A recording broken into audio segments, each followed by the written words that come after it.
Number 13 ہے سلام. نماز کی تحلیل. نماز شروع کس سے ہوتی ہے؟ تحریم اللہ اکبر سے اور تحلیل سلام سے. حضرت علی رضی اللہ عنہ سے مروی ہے، کہتے ہیں کہ رسول اللہ صلی اللہ علیہ وسلم نے فرمایا، نماز کی کنجی وضو ہے، اس کی تحریم اللہ اکبر کہنا اور اس کی تحلیل سلام کہنا ہے. نماز کا اختتام. آپ صلی اللہ علیہ وسلم نماز کا اختتام سلام سے کرتے. حضرت عائشہ سے مروی یہ کہتی ہیں کہ رسول اللہ صلی اللہ علیہ وسلم اپنی نماز کا آغاز تکبیر سے کرتے تھے اور قرات کا آغاز الحمدللہ رب العالمین سے یعنی سورۃ الفاتحہ سے کرتے تھے، اور نماز کا اختتام سلام سے کرتے تھے. ایک طرف سلام پھیرنا فرض ہے جبکہ دونوں طرف پھیرنا سنت ہے. جی یہ آپ کو پتہ ہی نہیں. آپ میں سے کوئی کبھی عمان گیا؟ عمان، وہاں ایک بڑی مسجد ہے نا، کیا نام ہے اس مسجد کا؟ Grand mosque. کبھی آپ نے اس میں نماز پڑھی؟ میں نے وہاں جمعہ پڑھا تھا اور امام نے صرف ایک سلام پھیرا تھا. عباضی فرقہ ہے وہ، عباضی الف سے ہے. تو بہت بڑی مسجد ہے، جیسے اسلام آباد میں سمجھیں فیصل مسجد ہے یا لاہور میں شاہی مسجد ہے، اسی سٹینڈرڈ کی ہوگی. یعنی بہت بڑی مسجد اور بہت آس پاس پلانٹیشن اور لوگوں کے بیٹھنے کی. تو جب بھی نماز پڑھتے تراویح اور وہ تو کبھی ایسے ہوا نہیں نا، تو وہ اتنا ادھورا سا محسوس ہوا. شیخ البانی کہتے کہ ایک طرف سلام پھیرنا فرض ہے، اس کے بغیر چارہ نہیں، اس لیے کہ آپ کا فرمان ہے کہ نماز کو حلال کرنے والی چیز سلام پھیرنا ہے، اور دو طرف پھیرنا سنت ہے، اور دوسرے سلام کو کبھی کبھی چھوڑ دینا جائز ہے. عامر بن سعد اپنے والد سے روایت کرتے ہیں کہ رسول اللہ صلی اللہ علیہ وسلم نماز کے آخر میں اپنے دائیں اور اپنے بائیں سلام کہتے تھے. یہ میں نے جو واقعہ اپنا سنایا نا، تو اس میں اکثر لوگ جو ایسی جگہوں پہ کبھی نماز پڑھیں کہ امام نے ایک ہی سلام پھیرا تو وہ اٹھ کے کیا کہیں گے، ہمارا تو جمعہ ہی ضائع ہو گیا، ہماری تو نماز ہی ٹھیک نہیں ہوئی. تو یہ علم کی کمی کی بنا پر ہم ایسے فتوے دینے لگتے ہیں. تو جب یہ پتا ہو کہ ایک طرف پھیرنے سے نماز ہو جاتی ہے، یعنی حلال ہو گئی. تحلیل کا مطلب ہے حلال کرنا. انس رضی اللہ عنہ سے مرفوعاً روایت ہے کہ آپ صلی اللہ علیہ وسلم ایک طرف بھی سلام پھیرا کرتے تھے. یہ آپ دیکھیے اوپر حدیث کے الفاظ، کان یسلم تسلیمۃ واحدۃ، یعنی یہ بھی سنت سے ثابت ہے. نبی صلی اللہ علیہ وسلم کا ایک سلام کے ساتھ نماز مکمل کرنا اس بات پر واضح دلالت ہے کہ بائیں طرف والا دوسرا سلام واجب نہیں ہے. بس اگر نماز دو سلاموں کے بغیر مکمل نہ ہوتی تو رسول اللہ صلی اللہ علیہ وسلم نماز سے نکلنے کے لیے ایک سلام پر اکتفا نہ کرتے.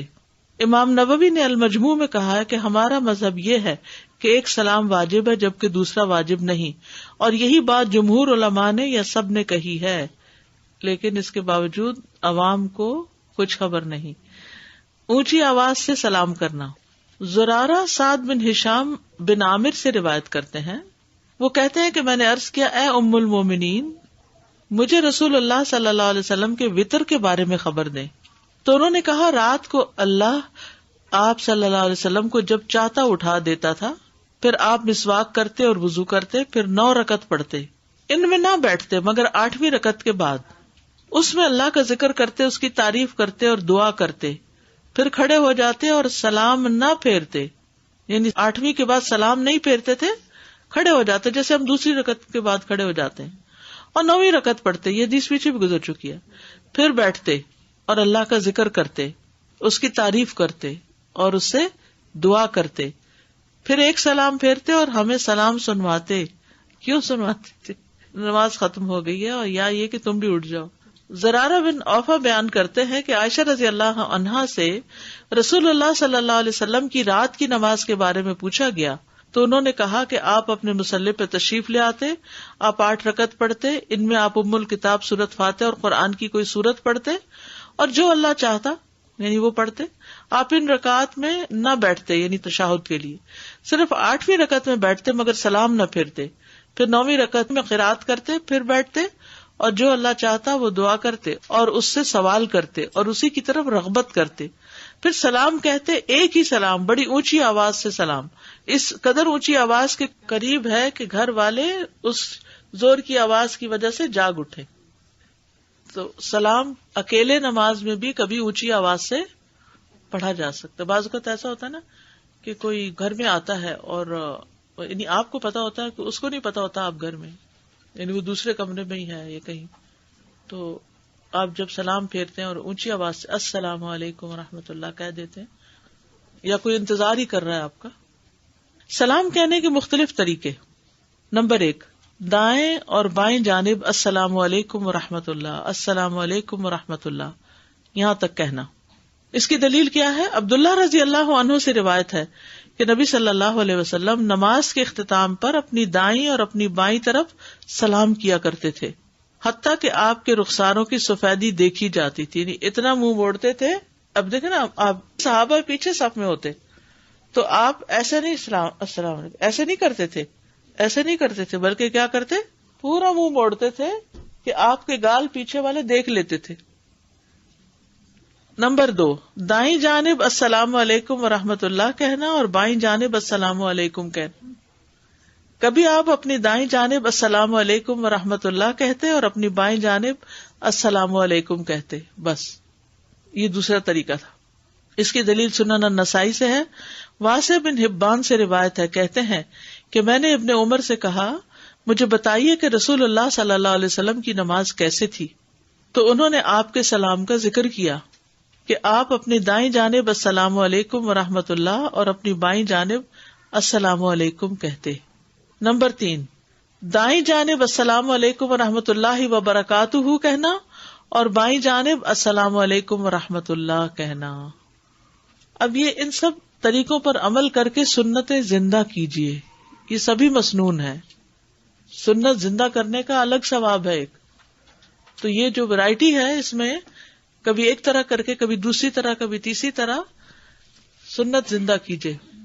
علقمہ بن وائل اپنے والد سے روایت کرتے ہیں کہ میں نے نبی صلی اللہ علیہ وسلم کے ساتھ نماز پڑھی. آپ اپنی دائیں طرف سلام پھیرتے تو السلام علیکم ورحمۃ اللہ وبرکاتہ کہتے اور اپنی بائیں طرف السلام علیکم ورحمۃ اللہ کہتے. ایک سلام پھیرنے کا طریقہ، یعنی اگر صرف ایک سلام پھیرنا ہو، آپ صلی اللہ علیہ وسلم ایک سلام کرتے تو اپنے چہرے کو دائیں جانب تھوڑا سا مائل کرتے، یعنی پوری طرح وہ نہیں تھا بلکہ تھوڑا سا مائل کرتے. حضرت عائشہ سے روایت ہے کہ رسول اللہ صلی اللہ علیہ وسلم نماز میں اپنے چہرے کے سامنے دائیں طرف تھوڑا سا مائل ہو کے بس ہلکا سا ایک سلام پھیرتے تھے. اور یہ رات کی نماز کے بارے میں جب پوچھا گیا حضرت عائشہ سے تو انہوں نے کہا کہ آپ صلی اللہ علیہ وسلم عشاء کی نماز پڑھتے، پھر اس کے بعد 2 رکعتیں پڑھتے، پھر سو جاتے، پھر جب بیدار ہوتے تو ان کے پاس ان کا وضو کا پانی ڈھکا ہوا ہوتا تھا اور ان کی مسواک ان کے قریب ہی ہوتی. آپ مسواک کرتے، پھر وضو کرتے اور 8 رکعت نماز پڑھتے. اس میں سورۃ الفاتحہ اور قرآن میں سے جو چاہتے قرات کرتے.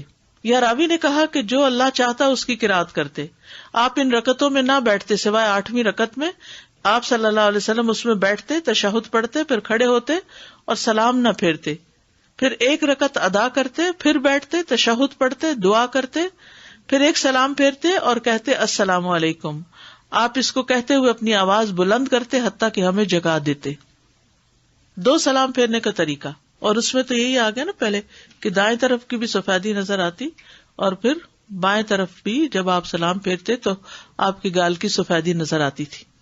عبداللہ بن مسعود سے روایت ہے کہ رسول اللہ صلی اللہ علیہ وسلم اپنی دائیں طرف سلام پھیرتے اور کہتے السلام علیکم ورحمۃ اللہ حتیٰ کہ آپ کے دائیں رخسار کی سفیدی نظر آتی، اور پھر اپنی بائیں طرف سلام پھیرتے اور کہتے السلام علیکم ورحمۃ اللہ حتیٰ کہ آپ کے بائیں رخسار کی سفیدی نظر آتی. سلام پھیرتے ہوئے ہاتھ سے اشارہ کرنے کی ممانعت. نماز میں تو ہم نہیں کرتے ایسے، لیکن عام طور پر ہم کیا کرتے ہیں جب سلام کرتے ہیں تو دور شخص ہو تو ساتھ ویو وغیرہ بھی کر رہے ہوتے ہیں، جس سلوٹ بھی. جی، جابر بن سمرہ رضی اللہ عنہما سے روایت ہے، انہوں نے کہا جب ہم رسول اللہ صلی اللہ علیہ وسلم کے ساتھ نماز پڑھتے تو ہم کہتے السلام علیکم ورحمۃ اللہ، السلام علیکم ورحمۃ اللہ، اور انہوں نے اپنے ہاتھ سے دونوں جانب اشارہ کیا. چنانچہ رسول اللہ صلی اللہ علیہ وسلم نے فرمایا اپنے ہاتھوں کے ساتھ اشارہ کیوں کرتے ہو جیسے وہ بدکتے ہوئے سرکش گھوڑوں کی دمیں ہوں، یعنی ادھر کرتے ہو پھر ادھر کرتے ہو. تم میں سے ہر ایک کے لیے بس یہی کافی ہے کہ اپنے ہاتھ اپنی ران پر رکھے، پھر اپنے بھائی کو سلام کرے جو اس کے دائیں جانب ہے اور جو اس کے بائیں جانب ہے. السلام علیکم ورحمۃ اللہ یا السلام علیکم، اور پھر اسی طرح بائیں جانب سلام کر دے. ہاتھ پھیرنے کی یا ہاتھ ہلانے کی ضرورت نہیں. امام کا سلام پھیرنے کے بعد مقتدیوں کی طرف رخ کر لینا. ٹھیک ہے، یعنی جو امام ہو وہ سلام کے بعد ادھر ہی قبلے کی طرف رخ نہ کرے بلکہ اپنا رخ لوگوں کی طرف پھیر لے. یعنی جو ہماری رائٹ پہ لوگ ہیں ان کو بھی سلام، جو لیفٹ پہ ہیں ان کو بھی سلام. ہوا میں تھوڑی کرتے ہیں. مشہور یہ کہ فرشتے بیٹھے ہیں یہاں اور ان کو ہم کر رہے ہیں، تو فرشتے نظر نہیں آ رہے ہیں ان کو کر رہے ہیں، جو نظر آ رہے ہیں ان کو بھول جاتے ہیں. ایسے ہی کرتے ہیں نا، اپنوں کو تو اگنور ہی کر دیتے ہیں. ہمارا دین سارے کا سارا ادب ہے. اب دیکھیے کہ نبی صلی اللہ علیہ وسلم یہ بات فرما رہے ہیں نا کہ تم سرکش گھوڑوں کے دموں کی طرح ایسا نہ کرو. تو کسی نے کیا تو آپ نے فرمایا نا، تو اس لیے اس پر بھی ادب رکھنا ہے، اس پر ہنسنا نہیں ہے. ہمیں یاد رکھیے، ویسے ہمیں ہنسنے کی اجازت ہے، منع نہیں ہے ہنسنا، لیکن کوئی چیز حدیث میں آئے یا کوئی چیز دین کے متعلق بتائی جائے تو اس پر ہنسنا نہیں.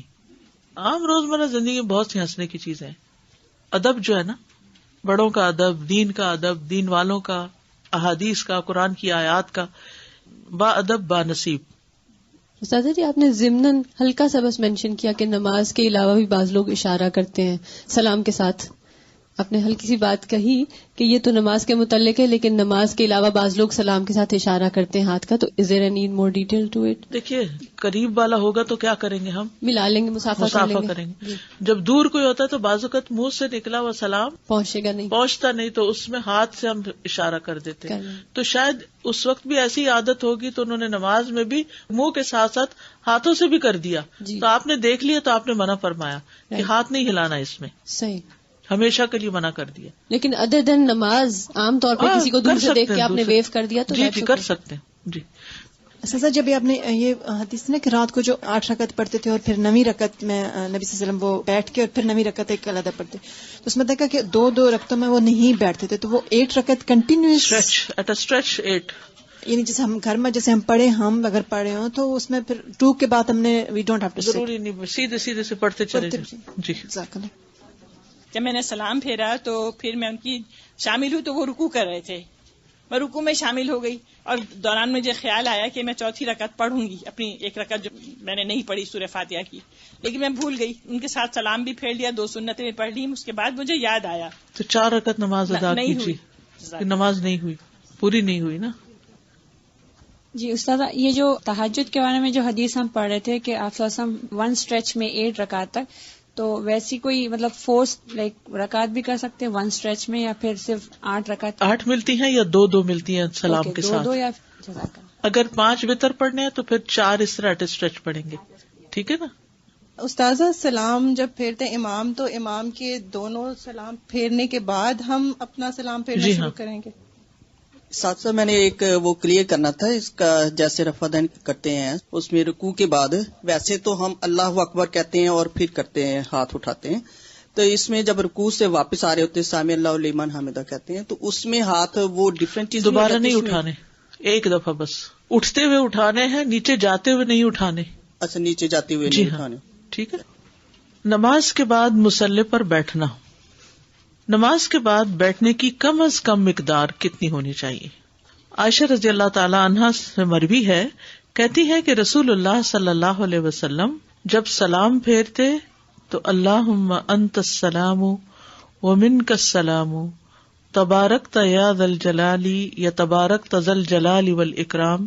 اے اللہ تو سلام ہے، تجھ سے سلامتی ہے، بزرگی اور عزت والے تو بڑی برکت والا ہے. اتنی دیر کہنے کے برابر ہی بیٹھتے، یعنی یہ منیمم ہے، اتنی دیر یہ پڑھ کے پھر اٹھنا چاہیے.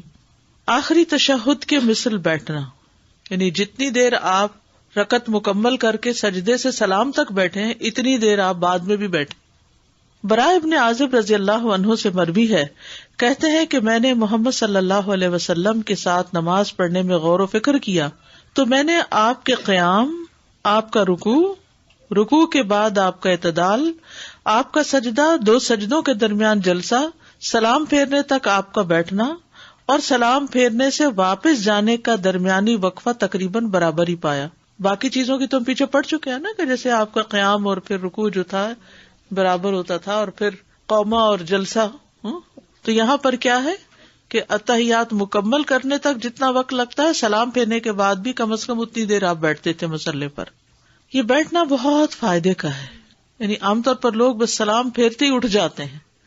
کم از کم فرض نماز کے بعد آیت الکرسی پڑھنا, اللہم انت السلام منک السلام ربی اعنی علی ذکرک و شکرک, اور 33 دفعہ جو ہے سبحان اللہ الحمدللہ کی تسبیحات وغیرہ کرنا.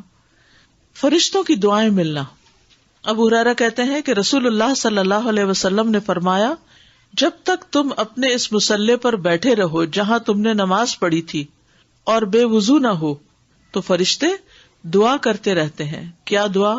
اللہم اغفر لہ, اللہم ارحمہ, اے اللہ اس کی مغفرت فرما دے, اے اللہ اس پر رحم فرما دے. آپ دیکھیے کہ ہم اپنے لیے اتنی دیر دعا نہیں کر سکتے جتنی دیر پر فرشتے بھی ساتھ شامل ہو جاتے ہیں. ہم مختلف دعائیں پڑھ رہے ہوتے ہیں, فرشتے ہمارے لیے یہی دعائیں کرتے جاتے ہیں, اور جس پر اللہ کی رحمت ہو جائے اس کا بیڑا پار لگ جائے, دنیا اور آخرت دونوں کی اس کی مشکلات آسان ہو جائیں. ابن جریج سے روایت ہے, انہوں نے کہا میں نے عطا سے پوچھا کیا آپ کو یہ بات پسند ہے کہ آپ نماز کے بعد نہ اٹھیں یہاں تک کہ اپنی تسبیحات سے فارغ ہو جائیں؟ انہوں نے کہا ہاں. میں نے کہا کیوں؟ انہوں نے کہا کیونکہ ہمارے شیوخ کہتے ہیں کہ فرشتے مسلسل اس آدمی کے لیے دعائیں کرتے رہتے ہیں جو اپنی جائے نماز سے کھڑا نہیں ہوتا جس پر اس نے نماز پڑھی ہو جب تک کہ اس کا وضو نہ ٹوٹے. پاکیزگی شرط ہے. انہوں نے کہا اور بے شک میں یہ پسند کرتا ہوں کہ یہ اجر و ثواب فرض نماز کے بعد کا ہو. میں نے کہا کیا آپ اس کو پسند کرتے ہیں کہ آپ کوئی بات نہ کریں یہاں تک کہ اس سے فارغ ہو جائیں؟ انہوں نے کہا ہاں اللہ کی قسم, لیکن لوگ ہمیں نہیں چھوڑتے. لوگ کوئی نہ کوئی سوال ضرور کرتے ہیں. بچے اس وقت آپ دیکھیں, آپ جو ہی سلام پہنتے ہیں وہ آ کے چمٹ جاتے ہیں, اور پھر آپ پڑھ بھی رہے ہوتے تو آپ کا منہ پکڑ پکڑ کے کہتے ہیں کہ ہماری بات کا جواب دو, نا کہ جواب کچھ بھی نہیں ہوتا, کوئی بات نہیں ہوتی. جی ہاں, بڑے بھی یہی کہتے ہیں کہ جائے نماز کو ہی پکڑ کے بیٹھ گئے. ویسے ہم جہاں مرضی بیٹھے رہے, گھنٹوں بیٹھے رہے کاؤچ پہ بیٹھ کے موبائل چیک کرتے رہے, لیکن مصلی پہ بیٹھنا, کیونکہ وہ شیطان جو ہے نا اس کا کام کیا ہے, وہ جا کے لوگوں کو اکساتا ہے کہ اس کے خلاف کوئی بات کرو تاکہ یہ اپنا نیکی کا کام چھوڑ دے. دیکھیے جس سے حسد ہوتا ہے نا انسان کو, اس کے اوپر انسان نظر بھی رکھتا ہے کہ اچھا یہ کیا کر رہا ہے, یہ میرے بارے میں کیا کہتا ہے. اچھا انسان جب طاق رکھتا ہے تو پھر وہ کوئی اچھا کام کرنے لگے تو انسان کو کیا ہوتا ہے, اس انسان کو تکلیف ہوتی. شیطان ہم سے حسد کرتا ہے, تو جب وہ کوئی اچھا کام کرنے لگتا ہے تو شیطان کو تو آگ لگ جاتی ہے کہ یہ پھر شروع ہو گئے ہیں, اب کیسے روکوں. اب وہ کبھی تو خود آ کے وسوسے ڈالتا ہے, جب بندہ نہیں سنتا کچھ پھر کسی کو کہتا ہے اچھا تم اس کو کچھ کہو, اس کے دل میں جا کے ڈال دیتا ہے. تو اسی طرح من الجنتی والناس, یہ دونوں طرح کے لوگ ہوتے ہیں جو یعنی شیطان بھی اور جن بھی, دونوں ہی انسان کو ہر نیکی کے کام میں اس کے رکاوٹ ڈالتے ہیں. تو ان کا مقابلہ کرنا ہے, تب جا کر انسان کے معاملات درست ہوتے ہیں. سب کام اسی وقت اکٹھے ہو گئے, اٹیک ہو گیا ایک. بالکل فجر کے بعد طلوع آفتاب تک بیٹھے رہنا, فجر کی نماز کے بعد جب تک سورج نہ نکلے بیٹھے رہنا. دیکھیے یہ جو بچے جب بڑے ہو جاتے ہیں نا, اور مڈل ایج ایک طرح سے آ جاتی ہے یا انسان کا بڑھاپا شروع ہو جاتا ہے, تو وقت بڑا اچھا ہوتا ہے کہ بہت سی چیزوں سے انسان کو یعنی اس طرح کی فراغت ہو جاتی ہے جس سے چھوٹے بچوں کے ساتھ یہ بہت مشکل ہے. وہ اس وقت یا تو کھانا مانگنے لگتے ہیں یا رونے لگتے ہیں یا انہیں واش روم جانا ہوتا ہے, یا یعنی کوئی نہ کوئی چیز, تو انسان پھر کیسے مصلی پہ بیٹھ سکتا ہے, وہ تو چلتے پھرتے تسبیحات پڑھ رہا ہوتا ہے. لیکن جب بچے بڑے ہو جاتے ہیں اور وہ شکر کرتے ہیں کہ ہمیں کوئی پوچھ نہیں رہا, لگے ہوئے اپنی عبادت میں, کیونکہ ہر وقت بچوں کے پیچھے پڑھنا بھی ٹھیک نہیں. جی بچوں کے بچے پیچھے لگ جاتے ہیں.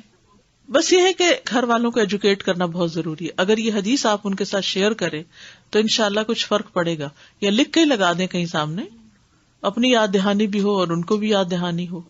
وتواصوا بالحق وتواصوا بالصبر, بھی صبر کرو, ابھی اٹھ رہے ہیں.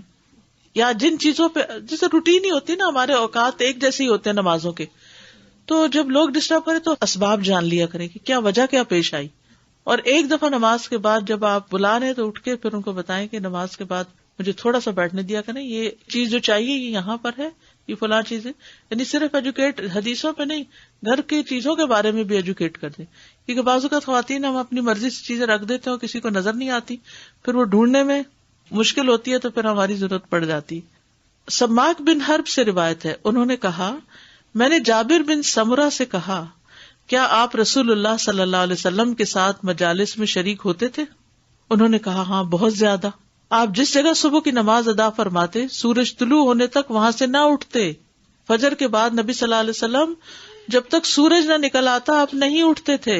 جب سورج طلوع ہو جاتا تو اٹھ کھڑے ہوتے.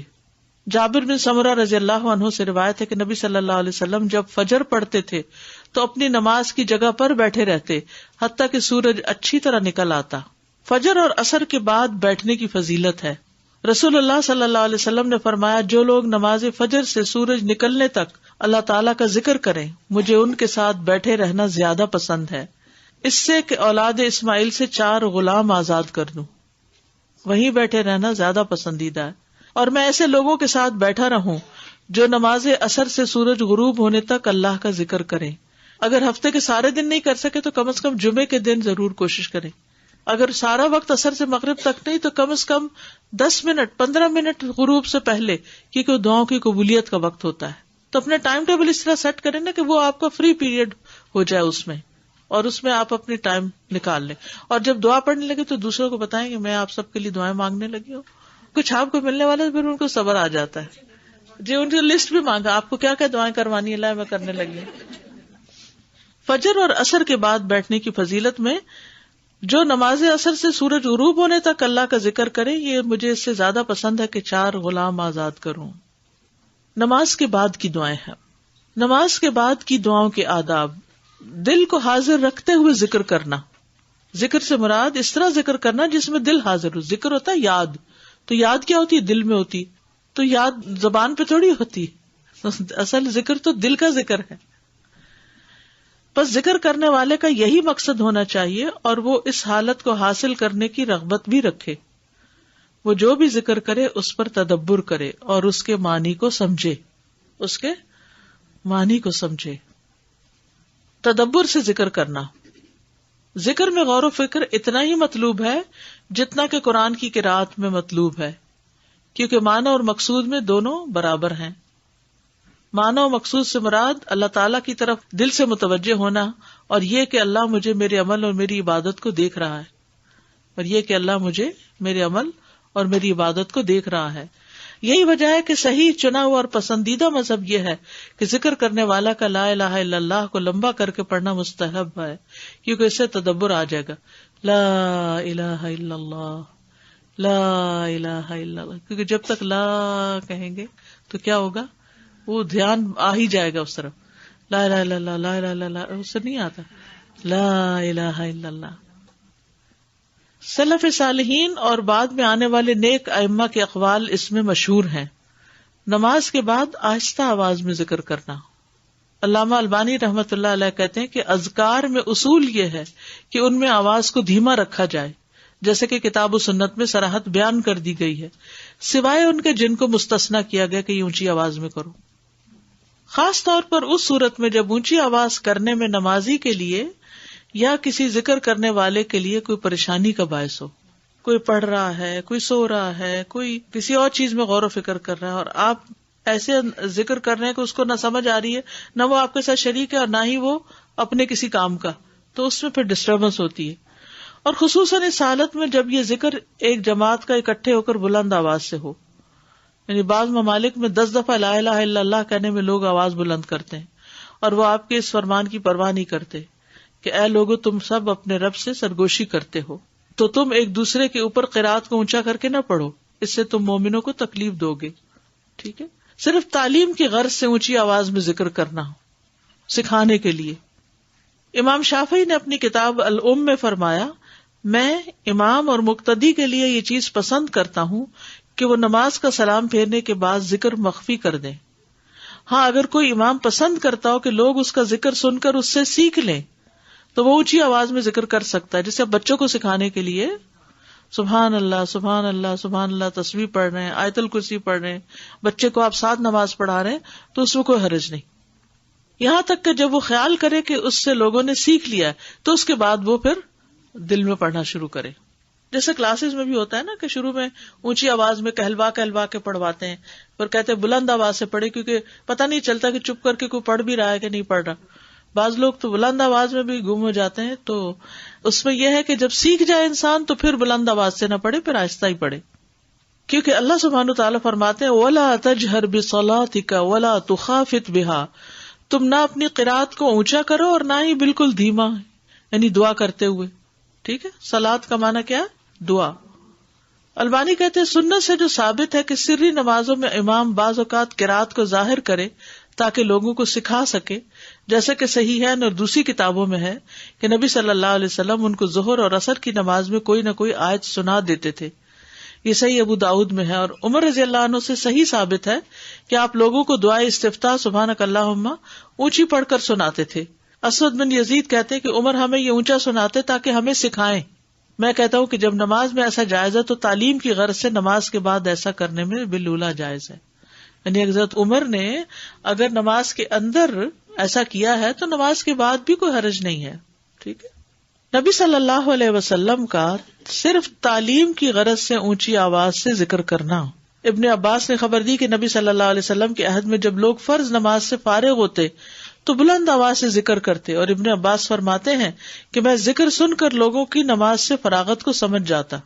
البانی کہتے ہیں کہ میں گمان کرتا ہوں کہ جو ابن زبیر رضی اللہ عنہ نے نبی صلی اللہ علیہ وسلم کی دعا لا الہ الا اللہ وحدہ لا شریک لہ اونچی آواز سے روایت کی, اور ابن عباس بھی تکبیر اونچی آواز سے پڑھنے کی طرف اشارہ کیا, تو میرا یہ خیال ہے کہ کچھ مدت تک آپ اونچی پڑھتے رہیں تاکہ لوگ سیکھ لیں, پھر اس کے بعد جب سیکھ لے تو آپ کیا کریں, خاموشی اختیار کریں, دل میں پڑھیں. اور اس کی وجہ یہ ہے کہ وہ عام روایات جو ہم نے اس کے اور دیگر روایات کے ساتھ لکھی ہیں ان میں سلام پھیرنے کے بعد لا الہ الا اللہ اور نہ ہی تکبیر کا ذکر کیا ہے. اور کبھی بیان کیا جاتا ہے کہ آپ نے نماز کے بعد ذکر بیان کیا ہے, اور یہ بات بھی ذکر کی گئی ہے کہ آپ بغیر ذکر کر کے ہی چلے جاتے تھے. ام سلمہ نے آپ کا وہاں رکنا بیان کیا, اور یہ کہ آپ نے اونچی آواز میں ذکر نہیں کیا, اور میرا خیال ہے کہ آپ دھیمی آواز میں ذکر کرتے تھے. یعنی بیسک نارم کیا ہے, دھیمی آواز میں ذکر کرنا, الا یہ کہ کبھی سکھانے کی ضرورت ہو.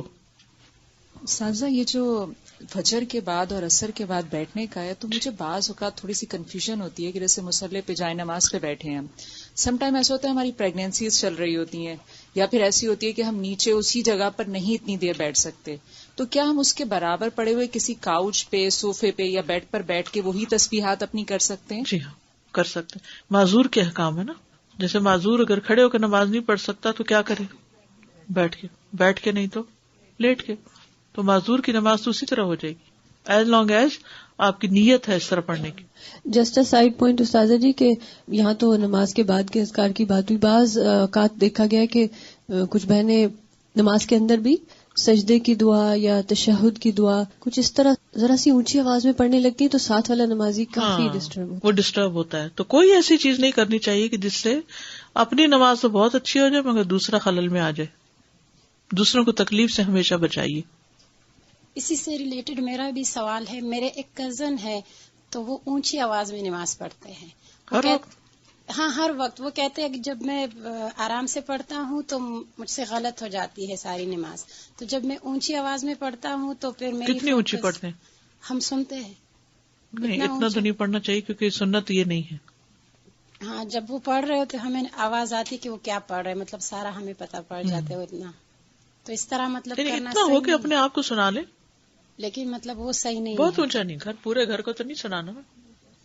استاذہ اکیلے بھی نفل نماز اگر رات کو پڑھ رہے ہیں, کمرہ بند ہے, بلند آواز سے پڑھ سکتے ہیں, تلاوت قرات بلند آواز سے کر سکتے ہیں.